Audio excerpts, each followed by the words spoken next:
উনি এই দেশে একমাত্র ডিপ্লোমা প্রতিষ্ঠানকে 1979 সালে 78-79 সালে ডিগ্রি ইঞ্জিনিয়ারিং কলেজে উন্নীত করেন। পাশাপাশি শিল্প কারখানা এলাকা ভিত্তিক যাতে কর্মের সংস্থান হয় সেই জন্য বিটিএমসির অধীন সেই কুড়িগ্রাম থেকে আরম্ভ করে ডিসেন্ট্রালাইজড বিকেন্দ্রীকরণভাবে রাঙ্গামাটি পর্যন্ত টেক্সটাইল মিল স্থাপন করেছিলেন। দুর্ভাগ্যের বিষয়,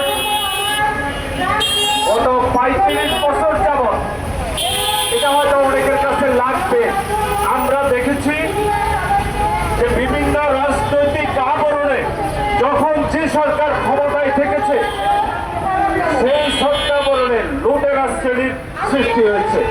আর এই লুটেরা শ্রেণী আমাদের এই যে টেক্সটাইল মিল, টেক্সটাইল সেক্টর এবং জুট সেক্টরকে ধ্বংস করেছে একে একে, এবং হাজার হাজার কোটি টাকা বিদেশে পাচার করেছে।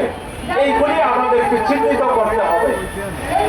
2 নম্বর কথা হলো যে আমরা এমন হয়ে গেছি যে কথাগুলি আজকে বলতেছি, আমার মনে হয় যে 20 বছর যাবৎ এই কথাই বলতেছি আর এই কথাই শুনতেছি। একটা ভালো কথাও বেশিবার বললে তিতা লাগে, এখন এইগুলি তিতাই হয়ে গেছে, এটার কোনো ফল নেই।